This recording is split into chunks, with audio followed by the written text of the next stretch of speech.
السلام علیکم ورحمۃ اللہ۔ آج 7 سپٹمبر 2021 کو میرے واٹس ایپ پہ مولانا یونس صاحب بولٹن انگلینڈ سے انہوں نے ایک لمبا چوڑا میسیج اور ایک کال ریکارڈنگ بھیجی۔ اس لمبے چوڑے میسیج کے اندر ابھی حالیہ دنوں میں جو مرکز اہل سنت بریلی شریف سے ممبئی کے ایک امام صاحب پر حکم شرع سنایا گیا ہے، اس پر چند بھونڈے اعتراضات کیے گئے ہیں۔ تو میں ان صاحب سے اور ان جیسی ذہنیت رکھنے والوں سے جو وقت کے انتظار میں تھے کہ کب ہم مرکز سے بغاوت کر لیں، ایسے وقت میں ہمیں ہمارے شیخ اعظم سیدی سرکار تاج الشریعہ رضی اللہ تعالیٰ عنہ کی بڑی شدت سے یاد آتی ہے کہ جب حضرت ظاہری حیات میں تھے تو یہ سارے فتنے خاموش تھے۔ آج لوگ طرح طرح کی باتیں کر رہے ہیں، اس کو بھی کاٹ دیا، اس کو بھی کاٹ دیا، اس کو بھی کاٹ دیا۔ میرے بھائی، کسی کو کاٹا نہیں جاتا ہے، شرع کا حکم بیان کیا جاتا ہے، قرآن و سنت کے فیصلے بتائے جاتے ہیں۔ اب جن کے نفس خبیث ہوں، ذہن باغی ہو، طبیعت آزاد ہو، وہ نہیں ماننے والے۔ جسے آج ہم موقف تاج الشریعہ کہتے ہیں، اصل میں یہ قرآن و سنت کا سچا فیصلہ ہے۔ اسی سے حضور تاج الشریعہ پوری زندگی چمٹے رہے اور سارے اکابرین اسی فیصلے پر قائم رہے، اور ہمیں بھی رہنا ہے۔ اللہ کے حبیب علیہ السلام کا ارشاد گرامی ہے کہ قیامت تک میری امت میں ایک گروہ ایسا ہوگا جو ہمیشہ حق گوئی سے کام لے گا اور باطل کا مقابلہ کرے گا، اور وہ تعداد میں کم ہوگا۔ یہ کیا لوگ بات کرتے ہیں کہ فلاں صاحب ویڈیو پہ آ گئے، فلاں صاحب نے تصویر بنا لی۔ ایک ایک کا نام کیوں لیتے ہو؟ شرع سب پر حجت ہے، وہ کون جو شرع پر حجت ہو؟ شریعت پر کوئی حجت نہیں ہے۔ اور پھر میں بعض نادانوں کو دیکھتا ہوں کہ مثال میں پیش کرتے ہیں کہ فلاں خلیفہ تاج الشریعہ نے ویڈیو بنا لی۔ ہاں، میں جانتا ہوں کچھ ایسے بھی نالائق ہیں کہ جنہوں نے حصول دنیا کے لیے خلافت حاصل کی، اور خلافت حاصل ہونے کے بعد جس چیز کی حضرت نے پوری زندگی مخالفت کی ہے اسی پر ان کا عمل ہو رہا ہے۔ تو لوگ تو انہیں خلیفہ کہتے رہیں، لیکن حقیقتاً ان کی خلافت باقی نہیں رہی۔ سرکار تاج الشریعہ بوقت عطائے خلافت یہ بات ارشاد فرماتے ہیں، بشرط علم و عمل۔ تو جب عمل ہی نہیں رہا تو خلافت کہاں سے باقی رہی؟ لوگوں کی نظر میں بنتے ہیں پھرے خلیفہ۔ تو ایسے جتنے بھی خلفاء ہیں، عوام اہل سنت کو چاہیے کہ ان سے دور رہے۔ دوسری بات، مرکز کا جو حکم آیا ہے جسے لے کر آج لوگ ان کی خدمات گنوا رہے ہیں کہ انہوں نے فلاں موقع پر یہ خدمت کر دی، فلاں موقع پر وہ خدمت کر دی، اب ان کو بھی کاٹ دیا گیا ہے۔ میرے عزیز، میرے بھائی، ذرا یہ بتائیں کہ جب پہلی مرتبہ ان پر مرکز سے فتویٰ آیا تھا تو انہوں نے اسے ایکسیپٹ کیا، قبول کیا، حاضر ہوئے، شرمندگی کا اظہار کیا، نادم ہوئے، اور اس سے توبہ بھی کی، اسے حرام بھی جانا۔ تو اب خود سوچئے کہ جو شخص حرام جان رہا ہے پھر اس کے بعد پھر اسی فعل میں مبتلا ہے، تو فاسق تو وہ ہوا ہی، دوغلا بھی ہو گیا۔ تو اب ایسے شخص سے کیا تعلق رکھنا؟ اب دوسری آڈیو کی طرف آتے ہیں۔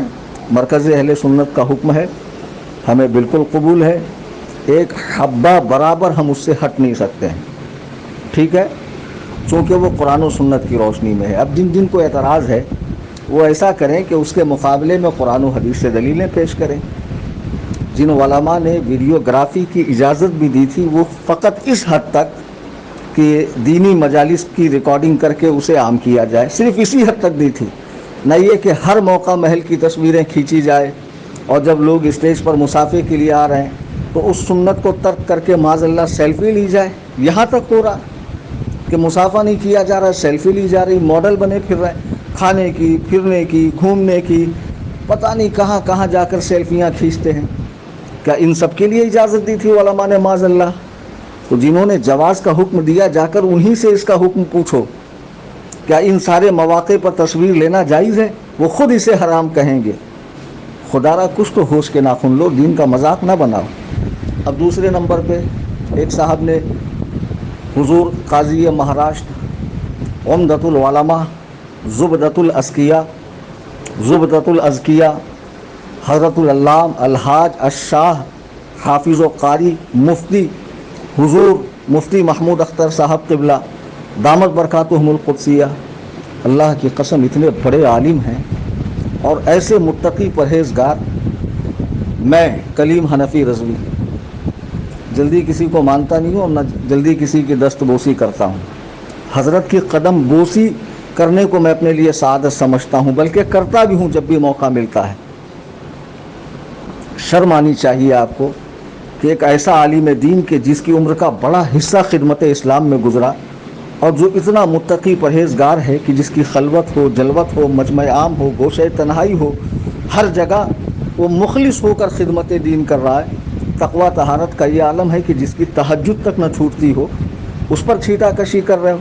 ایک شخص اٹھا کر اچانک فون لگا دیتا ہے اور بولنے کا موقع نہیں دیتا، بڑبڑ بولے جاتا اور اس ریکارڈنگ کو عام کرتا اور اسی میں تمہاری فتح ہو گئی۔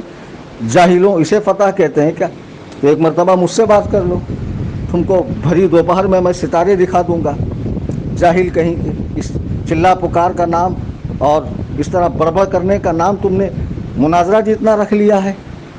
مفتی محمود اختر صاحب وہ شخصیت ہے جن کے سامنے تمہارے ابا بھی زانوی ادب طے کریں گے، جن کے علم و فضل، تقویٰ طہارت اور بالخصوص تفقہ فی الدین کا یہ عالم ہے کہ حضور تاج الشریعہ رضی اللہ تعالیٰ جن پر اعتماد فرماتے تھے اور اکثر علماء کو مشورہ دیا کرتے تھے، نئی عمر کے علماء کو، کہ مفتی محمود اختر صاحب سے رجوع کیا کریں۔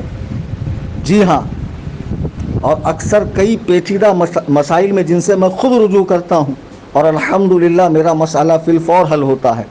ایسا مخلص عالم کہ جسے دعوت میں بلایا جائے تو کسی طرح کی کوئی ڈیمانڈ نہیں، بسا اوقات لوگ محض مسافے پر اکتفا کرتے ہیں اور رکشہ سے روانہ کرتے ہیں، لیکن کبھی پیشانی پر بل نہیں آتا ہے کہ یار میرے ساتھ کیا سلوک ہو رہا ہے۔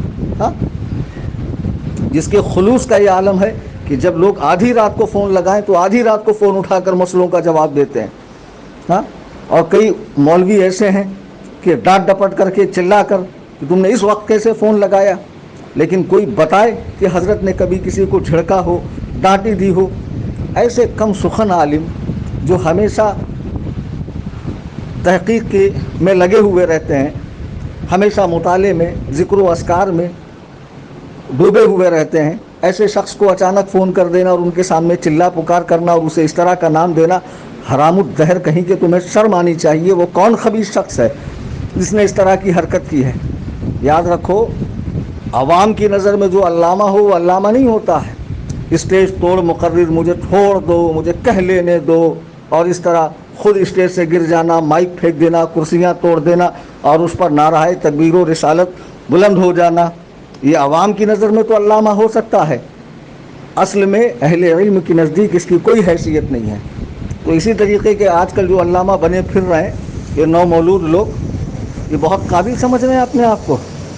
مفتی محمود اختر صاحب بہت بڑے عالم کا نام ہے، اتنے بڑے عالم کا نام ہے کہ ممبئی میں ان کی نظیر نہیں ہے، ان کی مثال نہیں ہے۔ خواہ وہ تفقہ فی الدین کا میدان ہو، علم فقہ کا میدان ہو یا تقویٰ طہارت کی بات ہو۔ جی ہاں، اللہ تعالیٰ نے ایسا علم انہیں عطا فرمایا ہے کہ پیچیدہ سے پیچیدہ مسائل جو کہیں حل ہوتے نظر نہیں آتے ہیں، آپ کی بارگاہ میں منٹوں میں حل ہو جاتے ہیں اور چٹکیوں میں بڑے سے بڑا مسئلہ حل ہو جاتا ہے۔ ایسے زبردست عالم دین، متقی پرہیزگار، جو اکابر کا فخر ہو، اکابر کا اعتماد ہو، جن پر بڑے بڑے اکابرین نے اعتماد کیا ہو، ان کو کوئی فون لگا دے اچانک اور اس طرح بڑبڑ کر کے فون کاٹ دے اور اسے انٹرنیٹ پہ پھیلا دے کہ یہ دیکھو بات نہیں کر پائے، جاہل کہیں کہ تم کو اتنا شوق چررایا تھا تو ایک مرتبہ مجھ سے بات کر لیتے۔ اور بھی بہت سارے مفتی محمود اختر صاحب کے خدام ہیں، آپ کے تلامذہ ہیں، آپ کے غلام ہیں، ان سے بات کر لیتے، تم کو تمہاری اوقات یاد آ جاتی۔ میں عوام سے گزارش کروں گا کہ برائے مہربانی اس طرح کی باتوں میں نہ آئیں، مرکز پر اعتماد رکھیں۔ جو بھی حکم دیا گیا ہے وہ قرآن و سنت کی روشنی میں دیا گیا ہے۔ اگر وہ غلط ہوتا تو وہ شخص اسے پہلے قبول نہیں کرتا، نہ توبہ کرتا، نہ رجوع کرتا، اور دوبارہ اس فعل میں مبتلا ہو گیا تو آپ خود غور کریں کہ غلطی پر کون ہے۔ اللہ تعالی ہمیں با ادب بنائے، مرکز کا وفادار بنائے، اور قرآن و سنت کی سچی پیروی کرنے والا بنائے اور اپنے سے بڑوں کا ادب کرنے والا بنائے. با ادب با نصیب، بے ادب بے نصیب. خدا تبارک و تعالی اپنے محبوب اعظم صلی اللہ تعالی علیہ وسلم کے صدقے میں ہم سب کو ایک رہنے اور نیک رہنے کی توفیق رفیق